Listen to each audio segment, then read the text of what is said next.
നമസ്കാരം. Live at 6ലേക്ക് സ്വാഗതം. ആദ്യം നോക്കാം പ്രധാന തലക്കെട്ടുകൾ.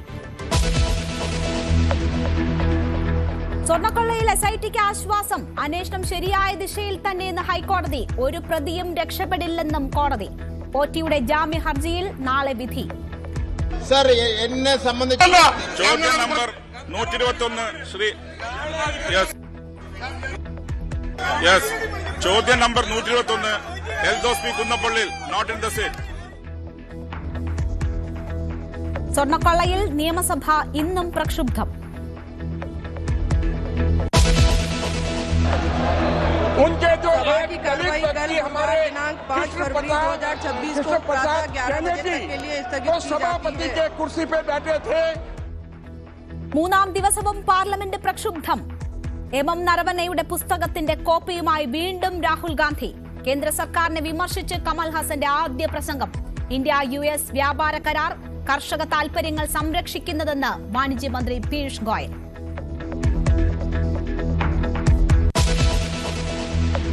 സംസ്ഥാനത്തോടുള്ള കേന്ദ്ര സമീപനം അടിയന്തരമായി തിരുത്തുകയും കേരളത്തിന്റെയും ഇന്ത്യയുടെ ആകെയും വികസനത്തിന് അനിവാര്യമായ ആവശ്യങ്ങളാണ് കേരളം ഉന്നയിക്കുന്നത്. ഇത് മനസ്സിലാക്കി കേരളത്തിന്റെ ആവശ്യങ്ങൾ അംഗീകരിക്കണമെന്ന് ഈ സഭ കേന്ദ്ര സർക്കാരിനോട് ആവശ്യപ്പെടുന്നു. കേന്ദ്ര സർക്കാർ അവഗണനയ്ക്കെതിരെ നിയമസഭയിൽ പ്രമേയം പാസാക്കി. ഭൂമി കണ്ടെത്തിയിട്ടും എയിംസ് നൽകിയില്ല. ഫെഡറൽ തത്വങ്ങളുടെ ലംഘനമെന്ന് പിണറായി. KSRTC ബസ് റൂട്ട് വിഷയത്തിൽ അൺഹെൽത്തി കോമ്പറ്റീഷൻ പാടില്ല എന്ന് പറയുന്നത് ശരിയാണ്. അത് ഒഴിവാക്കുന്നത് നല്ലത് തന്നെയാണ്. പക്ഷേ സാധാരണഗതിയിൽ ഇന്ന് കേരളത്തിൽ ധാരാളം പ്രൈവറ്റ് ബസ്സുകൾ ഓടുന്ന റൂട്ടിലും KSRTC ബസ്സുകൾ ഓടുന്നുണ്ട്. അവിടെ നിന്നെല്ലാം KSRTC ബസ്സുകൾ പിൻവലിക്കുക എന്നൊരു നയം നമ്മുടെ ഗവൺമെന്റിന് സ്വീകരിക്കാൻ പറ്റുന്ന ഒരു കാര്യമല്ല.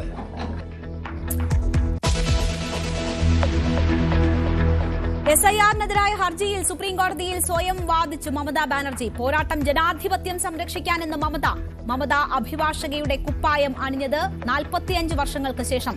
ഹർജി പരിഗണിക്കുന്നത് chief ജസ്റ്റിസിന്റെ bench.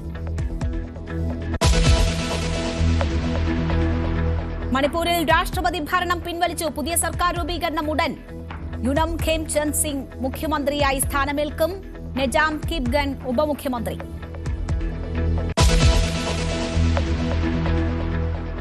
News 18 exclusive. CJ റോയിയുടെ ആത്മഹത്യയിൽ നിർണായക നീക്കവുമായി SIT. അന്വേഷണം റോയിയുടെ ഇന്റർനെറ്റ് കോളുകളിലേക്ക്. ദുബായിലെ ഇടപാടുകളിലും പരിശോധന. ഇടപാടുകാർ ആശങ്കപ്പെടേണ്ടതില്ലെന്ന് കോൺഫിഡന്റ് ഗ്രൂപ്പ്.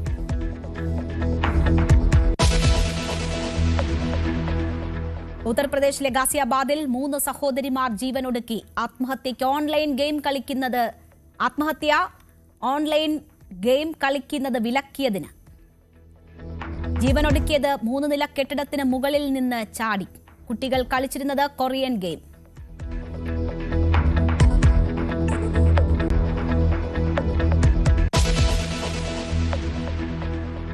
വാർത്തയിലേക്ക് വിശദമായി. ശബരിമല സ്വർണ്ണക്കൊള്ളയിൽ കുറ്റപത്രം വൈകുന്നതിൽ ആശങ്ക വേണ്ടെന്ന് ഹൈക്കോടതി. പ്രതികൾക്ക് സ്വാഭാവിക ജാമ്യം ലഭിച്ചതിൽ ആശങ്കയില്ല. അതിസങ്കീർണമായ കേസാണിത്. വേഗത്തിൽ പൂർത്തിയാക്കാവുന്ന അന്വേഷണമല്ല ഇതെന്നും ദേവസ്വം ബെഞ്ച് ചൂണ്ടിക്കാട്ടി. ആജ്ഞ രവീന്ദ്രന്റെ റിപ്പോർട്ടിൽ. ശബരിമല സ്വർണ്ണ കവർച്ച കേസുമായി ബന്ധപ്പെട്ട് പ്രതികൾക്ക് സ്വാഭാവിക ജാമ്യം ലഭിച്ചതിൽ ആശങ്കയില്ല എന്നാണ് ഹൈക്കോടതി വ്യക്തമാക്കിയത്. 90 ദിവസം കഴിഞ്ഞപ്പോൾ കുറ്റപത്രം സമർപ്പിക്കാത്തതിനാൽ സ്വാഭാവിക ജാമ്യത്തിലേക്ക് പോകും. അതൊരു സ്വാഭാവിക നടപടിക്രമമാണ്. അതേസമയം സ്വർണ്ണ കവർച്ച കേസ് അതിസങ്കീർണമായ ഒരു കേസാണ്. മറ്റു കുറ്റകൃത്യങ്ങളെ പോലെ കൊലപാതകമോ മർദ്ദനമോ പോലെയുള്ള കുറ്റകൃത്യങ്ങളെ പോലെ അടിയന്തരമായി കുറ്റപത്രം സമർപ്പിക്കേണ്ടതോ അല്ലെങ്കിൽ പെട്ടെന്ന് കുറ്റപത്രം സമർപ്പിക്കേണ്ടതായ ഒരു കേസല്ല. ഇതിൽ കൂടുതൽ വിവരശേഖരണം നടത്തണം, കൂടുതൽ പഠനം ആവശ്യമാണ്, കൂടുതൽ അന്വേഷണം ആവശ്യമാണ്. അതിസൂക്ഷ്മമായി വിചാരണ നടത്തേണ്ടുന്ന സാഹചര്യമുണ്ട്. ശാസ്ത്രീയ തെളിവുകൾ പരിശോധിക്കണം തുടങ്ങിയ കാര്യങ്ങൾ കോടതി വ്യക്തമാക്കിയിട്ടുണ്ട്. എന്തായാലും 90 ദിവസത്തിനുള്ളിൽ കുറ്റപത്രം എന്തുകൊണ്ട് സമർപ്പിച്ചില്ല എന്ന കാര്യം SITയോട് നേരത്തെ കോടതി ചോദിച്ചിരുന്നു. വളരെയധികം വിമർശനാത്മകമായി തന്നെയായിരുന്നു ഹൈക്കോടതി ഈ ഒരു ചോദ്യം SITയോട് ചോദിച്ചിരുന്നത്. ആ ഒരു സാഹചര്യത്തിൽ തന്നെ SITയുടെ മുൻപത് വരാനുണ്ട് തുടങ്ങിയ കാര്യങ്ങളൊക്കെ ഇനിയും നിൽക്കുന്ന ഒരു സാഹചര്യത്തിൽ അതിന് ഉടനടി പരിഹരിക്കാവുന്ന പ്രശ്നങ്ങളല്ല അതിലുള്ളത്, അല്ലെങ്കിൽ ഉടനടി കണ്ടെത്താവുന്ന കാര്യങ്ങളല്ല അതിലുള്ളത്. പരിശോധനാ റിപ്പോർട്ടിന്റെ അടിസ്ഥാനത്തിൽ വേണം ഇത്തരം കാര്യങ്ങൾ നോക്കാൻ. അതുകൊണ്ട് തന്നെ ഈ പ്രതികൾക്ക് സ്വാഭാവിക ജാമ്യത്തിലേക്ക് പോയതോ അതല്ലെങ്കിൽ 90 ദിവസത്തിനുള്ളിൽ കുറ്റപത്രം സമർപ്പിക്കാത്തതോ ആയ സാഹചര്യത്തിൽ ആശങ്കപ്പെടാനില്ല എന്ന് തന്നെയാണ് ഹൈക്കോടതി സൂചിപ്പിക്കുന്നത്. സ്വർണ്ണക്കടത്ത് കേസിൽ ഹൈക്കോടതി SITയുടെ പ്രവർത്തനത്തെ പൂർണ്ണമായും അംഗീകരിക്കുന്നുവെന്ന് മന്ത്രി പി രാജീവ്. അന്വേഷണത്തിൽ പൂർണ്ണ തൃപ്തി രേഖപ്പെടുത്തി. ബജറ്റ് സമ്മേളനം അലങ്കോലമാക്കിയ പ്രതിപക്ഷം കേരളത്തോട് മാപ്പ് പറയണമെന്നും മന്ത്രി ആവശ്യപ്പെട്ടു. ആ സഭ അലങ്കോലപ്പെടുത്തുന്ന പ്രശ്നം സ്വർണ്ണക്കൊള്ളയുടെ പ്രശ്നം എന്ന നിലയിലാണ്.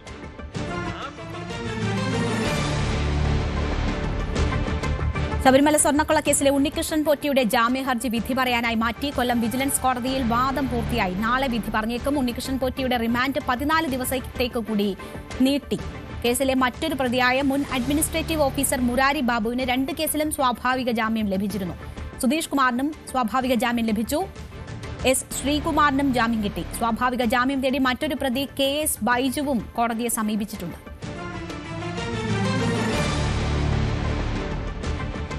അതേസമയം സ്വർണ്ണക്കൊള്ള വിഷയത്തിൽ നിയമസഭയിൽ ഇന്നും ഭരണ പ്രതിപക്ഷ പോരരങ്ങേറി.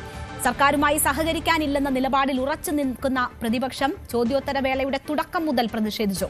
സോണിയാഗാന്ധിക്കെതിരായ പ്ലക്കാർഡ് ഉയർത്തിയും മന്ത്രിമാരെ അണിനിരത്തിയുമായിരുന്നു സർക്കാരിന്റെ തിരിച്ചടി. അതേസമയം ഇന്നലെ ഡയസിൽ കയറി പ്രതിഷേധിച്ച പ്രതിപക്ഷ MLA-മാർക്കെതിരെ നടപടി ഉണ്ടായേക്കില്ല എന്നാണ് വിവരം. സ്വർണ്ണക്കൊള്ള വിഷയത്തിൽ സസ്പെൻഷൻ വാങ്ങുകയാണ് പ്രതിപക്ഷ ലക്ഷ്യമെന്ന വിലയിരുത്തലിൽ നടപടിക്കായി സമ്മർദ്ദം ചെലുത്തേണ്ടെന്നുള്ള നിലപാടിലാണ് ഭരണപക്ഷം ഇപ്പോൾ. ശബരിമല സ്വർണ്ണക്കൊള്ള ഉയർത്തി പ്രതിഷേധം ശക്തമാക്കുമെന്ന് പ്രതിപക്ഷം ഇന്നലെ വ്യക്തമാക്കിയിരുന്നു. അതേ നിലപാട് തന്നെയാണ് പ്രതിപക്ഷം ഇന്നും സഭയിൽ സ്വീകരിച്ചത്. ചോദ്യോത്തരവേള തുടക്കത്തിൽ തന്നെ പ്രതിപക്ഷ നേതാവ് തങ്ങളുടെ നിലപാട് വ്യക്തമാക്കി. ഞങ്ങൾ സമരം തുടരുകയാണ്, അതിൽ പിന്മാറാൻ ഒരു കാരണവുമില്ല, സഭാ നടപടികളുമായി സഹകരിക്കില്ല എന്ന് പ്രതിപക്ഷ നേതാവ് അസന്ദിഗ്ധമായി വ്യക്തമാക്കി. സഹകരിക്കണമെന്ന് സ്പീക്കർ ആവശ്യപ്പെട്ടു. വാച്ചാൻ വാർഡിനെ വടിയുപയോഗിച്ച് തല്ലിയത് പോലും ആരെന്ന് എനിക്കറിയാം, പക്ഷേ ആ പേര് പറയുന്നില്ലെന്നായിരുന്നു സ്പീക്കറുടെ പ്രഖ്യാപനം, വെളിപ്പെടുത്തൽ. പക്ഷേ വാച്ചാൻ വാർഡ് സ്പീക്കർ പറഞ്ഞിട്ട് പോലും കേൾക്കാതെ പ്രതിപക്ഷത്തെ ആക്രമിക്കുകയായിരുന്നു. പ്രതിപക്ഷ നേതാവും തിരിച്ചടിച്ചു. വളരെ വാസ്തവ വിരുദ്ധമായ ഒരു പ്രസ്താവന നടത്തി. ഞങ്ങൾ വാച്ചാൻ വാർഡിനെ വടികൊണ്ട് അടിച്ചു എന്നുള്ള തെറ്റായൊരു പ്രസ്താവന നടത്തി. അദ്ദേഹം അത് പിൻവലിക്കണം. 1. 2 ഇവിടെ കോപ്രായമാണ് നടത്തിയെന്ന് പറഞ്ഞു. സാർ, ഇവിടെ കോപ്രായം നടത്തിയത് ആരാണെന്ന് എല്ലാവർക്കും അറിയാം. കോപ്രായം നടത്തിയ ആളുകളൊക്കെ അപ്പുറത്തിരിക്കുന്നുണ്ട്. ഞങ്ങൾ ആരും ഒരു കോപ്രായവും നടത്തിയിട്ടില്ല. നിയമസഭയിൽ പ്രതിഷേധിച്ചു. ബാനർ പിടിക്കുന്നത് ആദ്യമായിട്ടല്ല. അങ്ങ് തന്നെ പറഞ്ഞല്ലോ, ഒരു സ്പീക്കറുടെ ചേംബറിൽ പോയി ചർച്ച നടത്തേണ്ട അത്ര ഒരു ഇഷ്യൂ ഇവിടെ ഉണ്ടായിട്ടില്ല. ഇന്നലെ ആ ബാനർ കെട്ടിയ ആ കമ്പ് കൊണ്ട് തല്ലിയിട്ടുണ്ട്. ഞാൻ ആളെ പേര് പറയുന്നില്ല. ആള് പേര് പറഞ്ഞാൽ അത് ആ ബഹുമാനപ്പെട്ട അംഗത്തിന് ക്ഷീണമാവും. അതുകൊണ്ട് ഞാൻ പേര് പറയുന്നില്ല. എന്നെ കൊണ്ട് ഇനി പറഞ്ഞേ അടിയിക്കുന്നുള്ള വാശിയിട്ട് ഞാൻ പറയാൻ നിർബന്ധിതമാണ്. അങ്ങ് ചെയ്യരുത് എന്ന് പറഞ്ഞിട്ടും വാച്ചാൻ വാർഡ് അത് ചെയ്തു. അങ്ങ് വിലക്കുന്നത് പരസ്യമായിട്ട് ഇവിടെ. അങ്ങ് അവരെ വിലക്കി ചെയ്യരുതെന്ന് പറഞ്ഞു.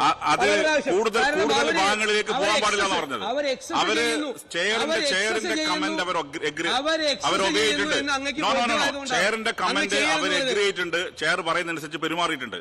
ഏതായാലും ഇന്നും അതേ നിലപാട് ഉയർത്തി പ്ലക്കാർഡുകളുമായി ബാനറുമായി പ്രതിപക്ഷം സഭയിലെത്തി. ഭരണപക്ഷാംഗങ്ങളും ഇന്ന് സോണിയാഗാന്ധിക്കൊപ്പം ബെല്ലാരിയിലെ ഗോവർദ്ധനും അതുപോലെ തന്നെ 2 MPമാരും ഉണ്ണികൃഷ്ണൻ പോറ്റി നിൽക്കുന്ന ചിത്രം പ്ലക്കാർഡായി ഭരണപക്ഷവും കൊണ്ടുവന്നിരുന്നു. തുടക്കത്തിൽ തന്നെ നിലപാട് 2 പക്ഷവും വ്യക്തമാക്കി. അതിരൂക്ഷമായ വാക്പോരിന് സഭ സാക്ഷിയായി. ഭരണപക്ഷത്ത് 5 മന്ത്രിമാരാണ് പ്രതിപക്ഷത്തിന് രംഗത്ത് വന്നത്. പാർലമെന്ററി കാര്യമന്ത്രി MP രാജേഷും നിയമമന്ത്രി P രാജീവും മന്ത്രി V ശിവൻകുട്ടിയും ധനമന്ത്രി KN ബാലഗോപാലും റവന്യൂ മന്ത്രി K രാജനും അതിരൂക്ഷമായി പ്രതിപക്ഷത്തെ വിമർശിച്ചു. സോണിയാഗാന്ധി അപമാനിക്കുന്നത് പ്രതിപക്ഷമാണ്, ഇരുട്ടിൽ നിർത്തുന്ന പ്രതിപക്ഷമാണ്. സോണിയാഗാന്ധിയും പ്രിയങ്ക ഗാന്ധിയും തങ്ങൾ അപമാനിച്ചിട്ടില്ല എന്നായിരുന്നു P രാജീവിന്റെയും MP രാജേഷിന്റെയും നിലപാട്. സോണിയാഗാന്ധിക്കൊപ്പം ഇത്രയധികം സുരക്ഷയുള്ള ആർക്കും കടന്നില്ലാൻ കഴിയാത്ത സ്ഥലത്തേക്ക് എങ്ങനെയാണ് ബെല്ലാരിയിലെ ഗോവർദ്ധനും അതുപോലെ തന്നെ ഉണ്ണികൃഷ്ണൻ പോറ്റിയും എത്തിയതെന്ന് പ്രതിപക്ഷ നേതാവ് പറഞ്ഞാൽ സോണിയാഗാന്ധിയെ ഇരുട്ടിൽ നിർത്തുന്നത് അവസാനിപ്പിക്കാം, അവർ പത്തനമാറ്റ തിളക്കത്തോടെ അവർക്ക് തിരിച്ചു വരാമെന്ന ഒരു നിലപാട്, ഒരു പരാമർശം കൂടി മന്ത്രി P രാജീവ് നടത്തിയത്. ചോദ്യോത്തരത്തിന്റെ പേരിൽ മൈക്ക് കിട്ടുമ്പോൾ മന്ത്രിമാർ സോണിയാഗാന്ധിയെയും പ്രിയങ്ക ഗാന്ധിയെയും ആക്ഷേപിക്കുന്നത് സാർ, അതെല്ലാം ഇവിടുത്തെ രേഖയിൽ കിടക്കുകയാണ്. നിയമസഭയിൽ സോണിയാഗാന്ധിയും പ്രിയങ്ക ഗാന്ധിയും പ്രിയപ്പെട്ട നേതാക്കളാണ്. ഒരാൾ ഇവിടെ നിന്നുള്ള MP ആണ്, കേരളത്തിൽ നിന്നുള്ള. അവരെ അധിക്ഷേപിച്ചുകൊണ്ടുള്ള സംസാരം മന്ത്രിമാർ തന്നെ മൈക്ക് കിട്ടുമ്പോൾ നടത്തിയാണ്. സാർ, ഈ പരിപാടിയായിട്ട് ഞങ്ങൾക്ക് യോജിക്കാൻ പറ്റില്ല. ഞങ്ങൾ പൂർണ്ണമായി അതുമായിട്ട് നിസ്സഹകരിക്കും. ഇന്നലെ ഞങ്ങൾ പ്രിയങ്ക ഗാന്ധിയെ കുറിച്ചോ സോണിയാഗാന്ധിയെ കുറിച്ചോ പറഞ്ഞതിൽ ഏത് വാക്കാണ് അധിക്ഷേപകരം എന്ന് ബഹുമാനായ പ്രതിപക്ഷ നേതാവ് ഇവിടെ പറയണം, ഇവിടെ ഈ സഭയിൽ പറയണം. ഞങ്ങൾ തിരുത്താമല്ലോ. സോണിയാഗാന്ധിയുടെ വീട്ടിലേക്ക് അങ്ങേക്ക് കയറി ചെല്ലാൻ കഴിയോ? നേരെ ശശി തരൂർ എത്ര നാളായി കാത്തുനിന്നിട്ട് കയറി ചെല്ലാൻ കഴിഞ്ഞിട്ടുണ്ടോ? ഗുലാം നബി ആസാബിന് വീടിനകത്തേക്ക് കയറാൻ പറ്റാത്തത് കൊണ്ടല്ലേ അദ്ദേഹം പാർട്ടി വിട്ടുപോയത്? എത്ര മുഖ്യമന്ത്രിമാർ സോണിയാഗാന്ധിയുടെ അപ്പോയിന്റ്മെന്റ് കിട്ടാതെ പാർട്ടി വിട്ടുപോയി? C. K. Karunakaran, leader Karunakaran, അദ്ദേഹത്തിന് അപ്പോയിന്റ്മെന്റ് കിട്ടിയോ? മൂപ്പനാർക്ക് കിട്ടിയോ? അപ്പൊ ഈ സ്വർണം കട്ടവൻ, കട്ട സ്വർണം വാങ്ങിയവൻ, അത് ഉരുക്കിയെടുത്തവൻ, അവര് എങ്ങനെ സോണിയാഗാന്ധിയുടെ അടുത്തേക്ക് എത്തിച്ചു എന്ന് അങ്ങ് പറഞ്ഞാൽ സോണിയാഗാന്ധിക്ക് 10 മാറ്റിന്റെ തിളക്കം. ഇപ്പോൾ അദ്ദേഹം പറയാതിരിക്കുമ്പോ സോണിയാഗാന്ധി ഇരുട്ടിൽ നിർത്തുന്ന പ്രതിപക്ഷ നേതാവ് BJPയുടെ നാവായി മാറിയിരിക്കുന്നുവെന്നാണ് ഞാൻ പറഞ്ഞത്. പ്രതിപക്ഷം ഒരു തരത്തിലും ഈ വിട്ടുവീഴ്ചയില്ല നിലപാട് വ്യക്തമാക്കുകയായിരുന്നു. പ്രതിഷേധം മുന്നോട്ട് പോയത് സ്പീക്കർ ഡയസിനടുത്തെത്തി പ്രതിപക്ഷത്തിന്റെ പ്രതിഷേധം തുടർന്നു. ഏറെ നേരം പ്രതിപക്ഷം സഭയ്ക്കുള്ളിൽ പ്രതിഷേധിച്ചു. ഒടുവിൽ സഭാ നടപടികളുമായി സർക്കാർ മുന്നോട്ട് പോകുമ്പോൾ പ്രതിപക്ഷം സഭ ബഹിഷ്കരിച്ച് പുറത്തേക്ക് പോവുകയായിരുന്നു. ഇനിയുള്ള ദിവസങ്ങൾ നാളെയാണ് ഈ സഭയുടെ ഈ ഘട്ടത്തിൽ നാളെ കൂടി സഭ ചേരാനുണ്ട്. അപ്പോഴും സമാനമായ സ്ഥിതിവിഷയം തന്നെ സഭയിലുണ്ടാകും. ഒരു തരത്തിലും ഈ സ്വർണ്ണക്കൊള്ള വിഷയത്തെ പിന്നോട്ട് പോകില്ലെന്ന് പ്രതിപക്ഷവും പ്രതിപക്ഷത്തെ അതേ രീതിയിൽ കടന്നാക്രമിക്കാൻ ഭരണപക്ഷം തയ്യാറെടുക്കുമ്പോൾ സഭ നിരന്തരം അലങ്കോലപ്പെടുകയാണ്. കരസേനാ മുൻ മേധാവി MM നരവനെയുടെ പുസ്തകത്തിന്റെ കോപ്പിയുമായി രാഹുൽ ഗാന്ധി പാർലമെന്റിൽ. മാധ്യമങ്ങൾക്ക് മുന്നിൽ രാഹുൽ പുസ്തകം ഉയർത്തിക്കാട്ടി. Speaker has said that this book does not exist. Government has said this book does not exist. Rajnath Singh ji has said this book does not exist. Every youngster in India should see that this book exists. This is Mr. Narawane's book. Naravane जी की किताब है. इसमें उन्होंने पूरा account लिखा है. जो लद्दाख का जो अकाउंट था, और मुझे कहा गया है और मुझे कहा गया है कि मैं इस बुक को कोट नहीं कर सकता हूं, बट यहाँ पे पूरा लिखा है. यहाँ पे मेन लाइन है जो प्रधानमंत्री ने कही, जो उचित समझो वो करो. राइट? जब chief of army staff general Naravane ने राजनाथ सिंह जी को फोन किया और कहा कि देखिए कैलाश रिज पर चाइनीज टैंक्स आ गए हैं, हमारी टेरिटरी है, कैलाश रिज पर चाइनीज टैंक्स आ गई हैं, हमें क्या करना है. पहले राजनाथ सिंह जी ने उनको रिप्लाई नहीं दिया. പാർലമെന്റ് മന്ദിരത്തിന് മുന്നിൽ പ്രതിപക്ഷ നേതാവ് രാഹുൽ ഗാന്ധിയും കേന്ദ്ര റെയിൽവേ സഹമന്ത്രി രവനീത് ബിട്ടുവുമായി വാക്കുതർക്കം.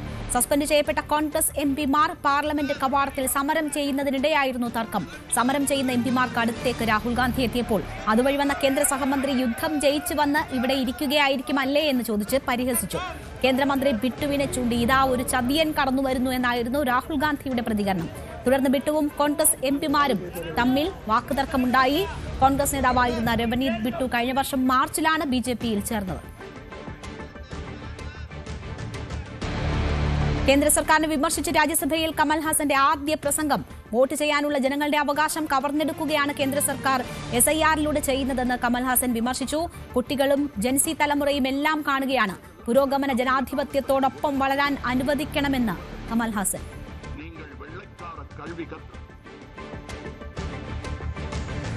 പ്രതിപക്ഷ പ്രതിഷേധങ്ങൾക്കിടെ വാണിജ്യമന്ത്രി പീയൂഷ് ഗോയൽ ഇന്ത്യ-US വ്യാപാര കരാർ ലോക്സഭയിൽ വിശദീകരിച്ചു. 1 വർഷം നീണ്ട ചർച്ചകൾക്ക് ശേഷമാണ് കരാറിൽ ധാരണയായത്. വ്യാപാര കരാർ ഇന്ത്യൻ കർഷകരുടെ താൽപര്യങ്ങളും 140 കോടി ജനങ്ങളുടെ ഊർജ്ജ ആവശ്യങ്ങളും സംരക്ഷിക്കുന്നതാണെന്ന് പീയൂഷ് ഗോയൽ പറഞ്ഞു. ചില മേഖലകളിൽ ഇന്ത്യക്ക് അമേരിക്കയേക്കാൾ നേട്ടമുണ്ടെന്നും അദ്ദേഹം കൂട്ടിച്ചേർത്തു. इस सम्मानित सदन के समक्ष यह दोहराना चाहता हूं कि खाद्य और कृषि क्षेत्र में भारत की प्रमुख संवेदनशीलता का पूर्णतः ध्यान रखा गया है. മണിപ്പൂരിലെ രാഷ്ട്രപതി ഭരണം പിൻവലിച്ചു. കേന്ദ്രം ഇത് സംബന്ധിച്ച വിജ്ഞാപനം പുറത്തിറക്കി. കലാപത്തെ തുടർന്ന് 1 വർഷം മുൻപാണ് മണിപ്പൂരിൽ രാഷ്ട്രപതി ഭരണം ഏർപ്പെടുത്തിയത്. മണിപ്പൂരിൽ പുതിയ സർക്കാർ രൂപീകരണം ഉടനുണ്ടാകും. യൂനം ഖേംചന്ദ് സിംഗ് മുഖ്യമന്ത്രിയാകും. കുക്കി വിഭാഗത്തിൽ നിന്നുള്ള വനിതയും നാഗാ വിഭാഗത്തിന്റെ പ്രതിനിധിയുമായ നജാം കിപ്ഗൻ ഉപമുഖ്യമന്ത്രിയാകും. കേന്ദ്ര ബജറ്റിൽ കേരളത്തോടുള്ള കടുത്ത അവഗണനയ്ക്കെതിരെ നിയമസഭയിൽ പ്രമേയം. ശബരിമല സ്വർണ്ണക്കൊള്ളയിൽ സഭ ബഹിഷ്കരിച്ച പ്രതിപക്ഷത്തിന്റെ അസാന്നിധ്യത്തിലാണ് മുഖ്യമന്ത്രി പ്രമേയം അവതരിപ്പിച്ചതും പാസാക്കിയതും. കേരളത്തിന്റെ 29 ആവശ്യങ്ങളിൽ ഒന്നുപോലും പരിഗണിച്ചില്ല. എയിംസിന്റെ കാര്യത്തിൽ തുടരുന്ന മൌനം മുതൽ തൊഴിലുറപ്പ് പദ്ധതി വിഹിതം വെട്ടിക്കുറച്ചതുവഴി കേരളത്തിനുണ്ടാക്കിയ കനത്ത സാമ്പത്തിക നഷ്ടവും എണ്ണിപ്പറയുന്നതായിരുന്നു പ്രമേയം. ഏകകണ്ഠമായി പ്രമേയം പാസാക്കുകയാണെന്ന് സ്പീക്കർ അറിയിച്ചു. പ്രമേയം അവതരിപ്പിക്കുന്ന കാര്യം ഔദ്യോഗികമായി അറിയിച്ചില്ലെന്ന നിലപാടിലാണ് പ്രതിപക്ഷം. പ്രതിപക്ഷാംഗങ്ങളുടെ ഭാഗത്തു നിന്ന് ചട്ടവിരുദ്ധ നടപടിയും വസ്തുതയ്ക്ക് നിരക്കാത്ത ആരോപണവുമാണ് ഉണ്ടായതെന്നും ശക്തമായി അപലപിക്കുന്നുവെന്നും പാർലമെന്ററി കാര്യമന്ത്രി MP രാജേഷ് പ്രതികരിച്ചു. രാജ്യത്തിന്റെ പൊതുവികസനം സാധ്യമാവും. ഒരു ഭാഗത്തിന്റെ തകർച്ച കേരളം മുന്നോട്ട് വെച്ചിട്ടുള്ള ന്യായയുക്തമായ ആവശ്യങ്ങൾ പലതിനും യാതൊരു പരിഗണനയും കേന്ദ്ര സർക്കാർ നൽകുന്നില്ല എന്നത് കേരള സമൂഹത്തെ ഒന്നാകെ നിരാശപ്പെടുത്തുന്നതാണ്. പശ്ചാത്തല സൗകര്യ വികസനത്തിനും ക്ഷേമപ്രവർത്തനങ്ങൾക്കും തുല്യ പ്രാധാന്യം നൽകി ദിശാബോധത്തോടെ മുന്നോട്ട് നീങ്ങുന്ന കേരള സർക്കാരിനെ സാമ്പത്തികമായി ഉപരോധിക്കുന്ന സമീപനമാണ് യൂണിയൻ സർക്കാർ കൈക്കൊള്ളുന്നത്. ലോക ശ്രദ്ധയാകർഷിച്ച വികസന പരിപ്രേക്ഷ്യം മുന്നോട്ട് വെച്ച് രാജ്യത്തിനും ആഗോള സമൂഹത്തിനും മുന്നിൽ അഭിമാനാർഹമായ നേട്ടങ്ങൾ മുന്നോട്ട് വെച്ച സംസ്ഥാനത്തോട് തുറന്നു വരുന്ന അവഗണന ജനാധിപത്യ ഫെഡറൽ മൂല്യങ്ങളെ അവഹേളിക്കുന്നതാണ്.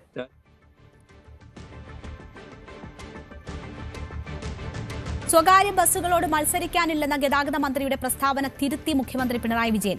സ്വകാര്യ ബസ്സുകൾ ഓടുന്ന റൂട്ടുകളിൽ KSRTC ഒഴിവാക്കാൻ കഴിയില്ല. അത് സർക്കാർ നയമല്ല. അനാരോഗ്യകരമായ മത്സരം വേണ്ട. പക്ഷേ KSRTC ബസ്സുകൾ ഒഴിവാക്കുന്നത് വിഷമമുണ്ടാക്കുമെന്നും മുഖ്യമന്ത്രി. ഇതോടെ ബസ്സുകൾ പിൻവലിക്കില്ലെന്ന് മന്ത്രി ഗണേഷ് കുമാറും വ്യക്തമാക്കി. സാധാരണഗതിയിൽ ഇന്ന് കേരളത്തിൽ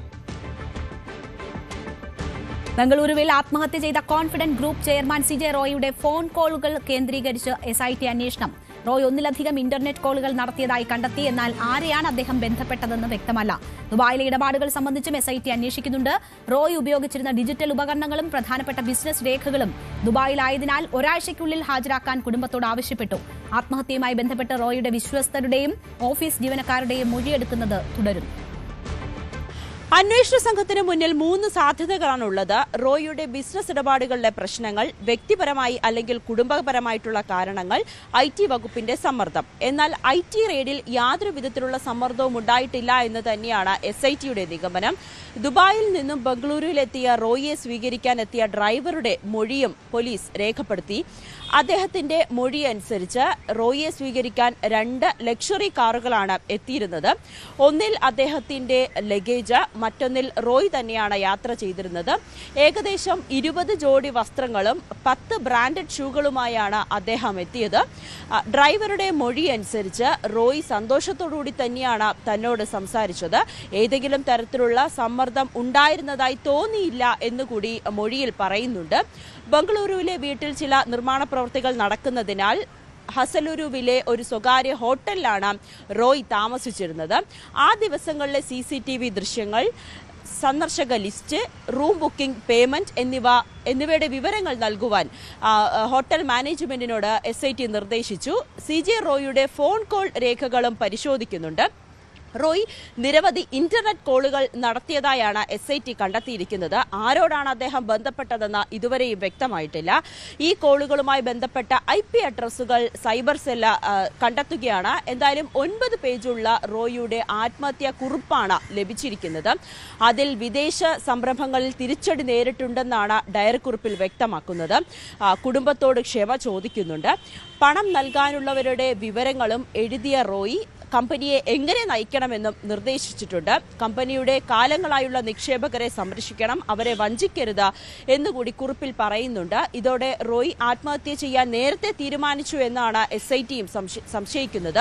ആത്മഹത്യ നടന്ന ബംഗളൂരുവിലെ ഓഫീസിൽ നടത്തിയ പരിശോധനയിൽ ഡയറിലെ കുറിപ്പുകൾ മാത്രമാണ് കണ്ടെത്താൻ കഴിഞ്ഞിട്ടുള്ളത്. മറ്റ് സ്ഥലങ്ങളിൽ നിന്നും പ്രധാനപ്പെട്ട രേഖകളൊന്നും തന്നെ കണ്ടെത്തുവാനും കഴിഞ്ഞിട്ടുമില്ല. പ്രധാനപ്പെട്ട രേഖകളെല്ലാം തന്നെ ഇലക്ട്രോണിക് ഉപകരണങ്ങൾ ഉൾപ്പെടെ ദുബായിലാണുള്ളത്. അവ ഒരാഴ്ചയ്ക്കുള്ളിൽ ഹാജരാക്കുവാൻ കുടുംബത്തോട് പോലീസ് നിർദ്ദേശിച്ചിട്ടുണ്ട്. എന്തായാലും CJ റോയിയുടെ ആത്മഹത്യയിൽ അന്വേഷണം ഊർജിതമായി തന്നെയാണ് മുന്നോട്ടു പോകുന്നത്. കോൺഫിഡന്റ് ഗ്രൂപ്പ് ഉടമ CJ റോയിയുടെ മരണത്തെ തുടർന്നുള്ള വ്യാജ പ്രചരണങ്ങളിൽ ആശങ്ക വേണ്ടെന്ന് കോൺഫിഡന്റ് ഗ്രൂപ്പ്. വ്യാജ പ്രചാരണങ്ങൾ തള്ളിക്കളയണം, ഏറ്റെടുത്ത പദ്ധതികൾ ഉടൻ പൂർത്തിയാക്കും. ബാധ്യതകളില്ലാത്ത സ്ഥാപനമാണ് കോൺഫിഡന്റ് ഗ്രൂപ്പ് എന്നും പ്രൊജക്ടുകൾ 100% വിജയകരമായി പൂർത്തിയാക്കുമെന്നും confident group managing director PA Joseph വാർത്താക്കുറിപ്പിൽ വ്യക്തമാക്കി. SIR-നെതിരായ ഹർജിയിൽ സുപ്രീംകോടതിയിൽ നേരിട്ടെത്തി വാദിച്ച് ബംഗാൾ മുഖ്യമന്ത്രി മമതാ ബാനർജി. വാദിക്കാൻ 10 മിനിറ്റ് സമയം വേണമെന്ന് മമത ആവശ്യപ്പെട്ടു. സുപ്രീംകോടതി ചീഫ് ജസ്റ്റിസ് സൂര്യകാന്ത് അധ്യക്ഷനായ ഡിവിഷൻ ബെഞ്ച് അത് അംഗീകരിച്ചു. പാർട്ടിക്ക് വേണ്ടിയല്ല, ജനങ്ങൾക്ക് വേണ്ടിയാണ് താൻ വാദിക്കുന്നത് എന്ന ആമുഖത്തോടെയാണ് മമത വാദം തുടങ്ങിയത്. 100-ലധികം പേർ SIR-നെ തുടർന്ന് മരിച്ചു. ഉദ്യോഗസ്ഥർ ശത്രുതാ മനോഭാവത്തോടെയാണ് പെരുമാറുന്നതെന്ന തെരഞ്ഞെടുപ്പ് കമ്മീഷന്റെ വാദം.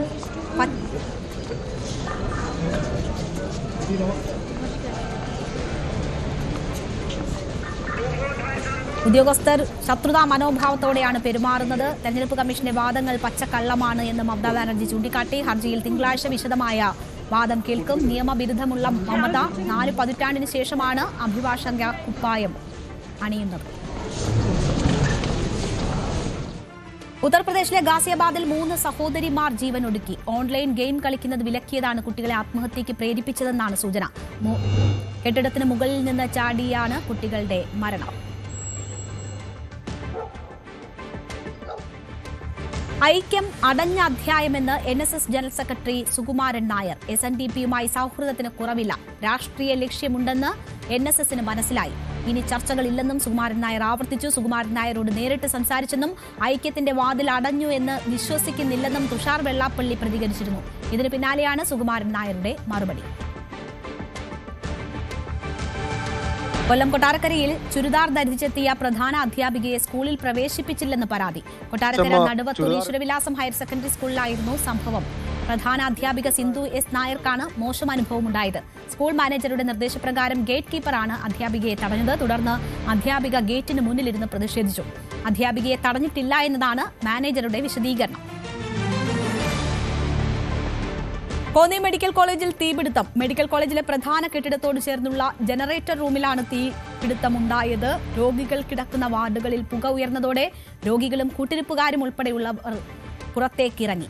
കോന്നിയിൽ നിന്ന് ഫയർഫോഴ്സിന്റെ 2 യൂണിറ്റുകളും പത്തനംതിട്ടയിൽ നിന്ന് 1 യൂണിറ്റും സ്ഥലത്തെത്തി തീ നിയന്ത്രണ വിധേയമാക്കി. സുരക്ഷാ മുൻകരുതലിന്റെ ഭാഗമായി ജനറേറ്റർ റൂമിൽ സ്റ്റോക്ക് ചെയ്തിരുന്ന ഡീസൽ ഫയർഫോഴ്സ് ഉദ്യോഗസ്ഥർ പുറത്തേക്ക് ഒഴുക്കിക്കളഞ്ഞു. ജനറേറ്റർ റൂം പൂർണ്ണമായും കത്തിനശിച്ചു. മെഡിക്കൽ കോളേജിലേക്കുള്ള വൈദ്യുതി വിതരണം വിച്ഛേദിച്ച ശേഷമാണ് തീ നിയന്ത്രണ വിധേയമാക്കിയത്. ഇടുക്കി ജില്ലാസ്ഥാനത്ത് വാഴത്തോപ്പിന് സമീപം കാട്ടുതീയിൽ വൻ നാശം. അടിമാലി കുമളി ദേശീയപാതയുടെ ഭാഗമായ വാഴത്തോപ്പ് പള്ളിക്കവലയ്ക്കും തടിയമ്പാടിനും ഇടയിലാണ് തീ പടർന്നത്. 2 ഹെക്ടറോളം കത്തിനശിച്ചു. റോഡിന് മുകൾ ഭാഗത്തെ തരിശു ഭൂമിക്ക് പുറമെ 1 ഏക്കറിലധികം കൃഷിഭൂമിയും അഗ്നിക്കിരയായി. വഴിയാത്രക്കാർ ആരെങ്കിലും സിഗരറ്റ് കുറ്റി എറിഞ്ഞതാകാം തീപിടുത്തത്തിന് കാരണമെന്നാണ് നിഗമനം. കോട്ടയം കോരുത്തോട് കൊമ്പുകുത്തിയിൽ വീട്ടിൽ നിന്നും രാജവെമ്പാലയെ പിടികൂടി. കൊമ്പുകുത്തി സ്വദേശി സത്യൻ മുത്തേരിയുടെ വീട്ടിൽ നിന്നാണ് രാജവെമ്പാലയെ പിടിച്ചത്. തലനാരിഴയ്ക്കാണ് രാജവെമ്പാലയുടെ ആക്രമണത്തിൽ നിന്നും വീട്ടുകാർ രക്ഷപ്പെട്ടത്. വനംവകുപ്പ് എത്തി പാമ്പിനെ പിടികൂടി.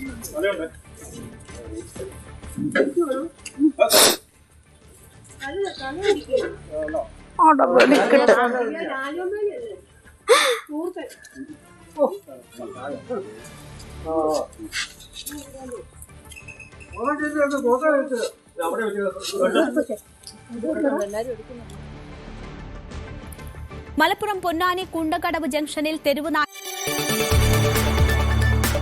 കൂടുതൽ വാർത്തകൾക്ക് news 18 Keralam YouTube channel subscribe ചെയ്യുക.